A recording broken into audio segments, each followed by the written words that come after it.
தந்தை, மகன், தூயாவியாரின் பேராலே ஆமென்.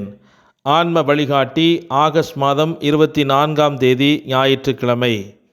நம்மை முழுவதும் ஆண்டவருடைய திரு இருதயத்திற்கு ஒப்பு கொடுத்து மன்றாடுவோம். இயேசுவின் அன்பான திரு இருதயமே, என்னை உமக்கு முழுவதும் ஒப்பு கொடுக்கிறேன். நீர் தரும் எல்லா வரங்களுக்காகவும் உமக்கு நன்றி கூறுகிறேன். உமது திருக்கரங்களால் என்னை ஆசீர்வதியும். உமது ஆசீரும் அருளும் எப்போதும் எனக்கு பாதுகாப்பு அரணாக இருந்து என்னை வாழ்விக்கின்றது, எனக்கு வழிகாட்டியாக இருக்கின்றது என்பதை உணரச் செய்தருளும். இயேசுவே, உம் அன்பார்ந்த பிரசன்னத்தில் எப்பொழுதும் மகிழ்ந்திருக்க வரம் தாரும். உம்மை போல நானும் பிறரை அன்பு செய்யவும் மன்னிக்கவும் நல்ல மனதை தாரும். உம் திரு இதயத்திலிருந்தும் காயங்களிலிருந்தும் வழியும் திரு இரத்தத்தால் என்னை புனிதப்படுத்தி அருளும். என் துன்ப நேரத்திலும் எனக்கு ஆறுதலை தந்தருளும். என் பிரச்சனைகளில் நல்ல தீர்வு கிடைக்க உதவி புரியும். என் உள்ளத்திற்கு சமாதானத்தை தாரும். என்னை சேர்ந்த அனைவரையும் உமது ஆசீரால் நிரப்பும். இயேசுவின் திரு இருதயமே, உமது பெயர் எங்கெங்கும் ஓங்கி ஒலிக்க மக்கள் எல்லோரும் உமது அன்பு இதயத்திலிருந்து அருளை பெற்றுக்கொள்ள வரம் தாரும். ஆமேன்.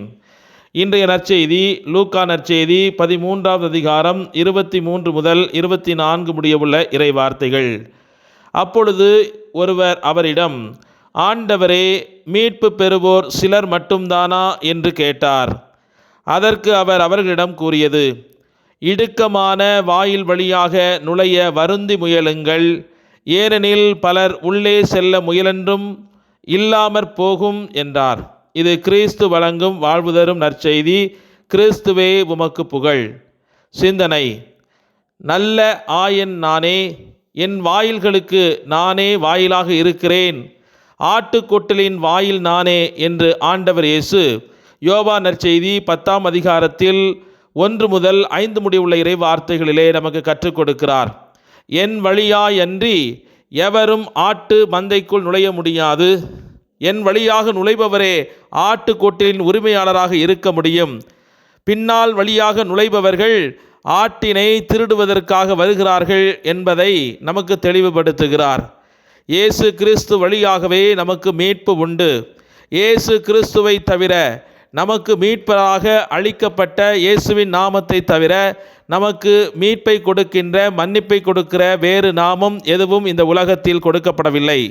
விண்ணுலகிலும் மண்ணுலகிலும் நாம் மீட்பு பெறுமாறு நமக்கு கொடுக்கப்பட்ட மேலான நாமம் இயேசு கிறிஸ்துவின் நாமம்.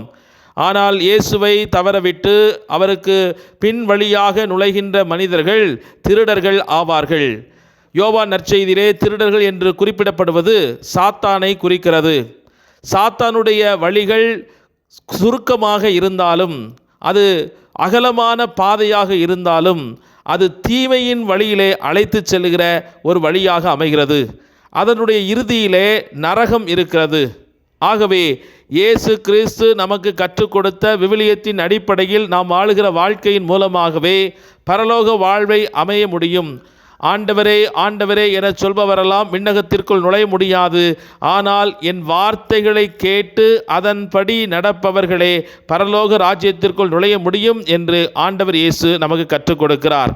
எந்த விதமான ஷார்ட்கட் ரூட்டுகளிலும் நம்மை வழிநடத்தி செல்கிற சாத்தானுடைய பரந்துபட்ட வாயில் வழியாக நுழைகிற எவருக்கும் முடிவிலே நரகம் நமக்கு காத்திருக்கிறது. ஆகவே ஆண்டவருடைய வாயில் வழியாக நுழைந்து விண்ணக அரசை வந்தடையும் பேற்றை நாம் கேட்டு இந்த நாளிலே ஜெபிப்போமாக. எங்கள் தாயும் தந்தையுமான இறைவா, உம்மை நன்றியோடு போற்றி துதித்து ஆராதிக்கிறோம். இந்த புதிய நாளை, முதல் நாளை ஆரம்பிப்பதற்கு எங்களுக்கு கொடுத்த மேலான இரக்கத்திற்காக நன்றி. ஒவ்வொரு நாளும் உமது இரக்கம் புதுப்பிக்கப்படுகிறது, அது புதிதாய் இருக்கிறது என்று புலம்பல் புத்தகம் 3ஆவது அதிகாரம் 23வது இறை வார்த்தையிலே வாசிப்பதற்கிணங்க இந்த நாளிலும் உம்முடைய அன்பு புதுப்பிக்கப்பட்டதற்காக, உம்முடைய இரக்கம் இன்னும் தொடர்ந்து வருவதனை நாங்கள் அறியும் பொருட்டு நீர் கொடுத்த இந்த நாளுக்காக நாங்கள் நன்றி கூறுகிறோம். அப்பா, இந்த வாரத்திலே நாங்கள் செய்ய போகிற அனைத்து பணிகளையும் உமது கரங்களிலே ஒப்புக் கொடுத்து மன்றாடுகிறோம்.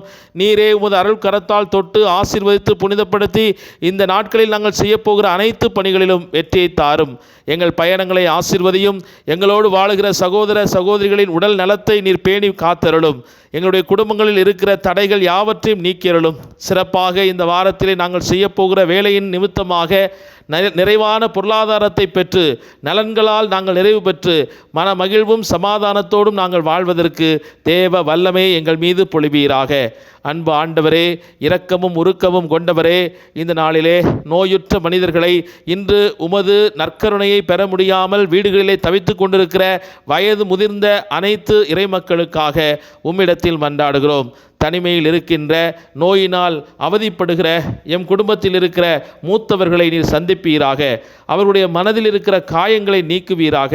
அவர்கள் இன்று உமது திரு உடலையும் திரு இரத்தத்தையும் அருந்த பெற்றுக்கொள்ள முடியாத நிலையிலே இன்று ஆவலோடு உம்மை பெற்றுக்கொள்ளக்கூடிய ஆசையை அவருடைய உள்ளத்திலே நீர் கொடுத்து அதன் மூலமாக அந்த ஆன்மாக்களை பலப்படுத்துவீராக. இன்று சமூகத்திலே முதியவர்கள் மதிக்கப்படவும் அவருடைய வார்த்தைகள் மரியாதைக்குரியதாக ஏற்றுக்கொள்ளப்படவும் இன்றைய தலைமுறைக்கு நீர் கற்றுக் கொடுப்பீராக. நீர் சேசு, மரி, சூசை இந்த பெற்றோருக்கு நீர் கீழ்ப்படிந்து நடந்ததைப் போல இந்த உலகத்திலே பெரியவர்களுக்கு தங்கள் வாழ்வை அர்ப்பணித்து அவருடைய வார்த்தைக்கு மதிப்பு கொடுத்து கீழ்ப்படிந்து வாழக்கூடிய நல்ல சமூகத்தை நீர் ஏற்படுத்தி தருமாறு உம்முடைய நாமத்தில் ஒப்புக் கொடுத்து மன்றாடுகிறோம்.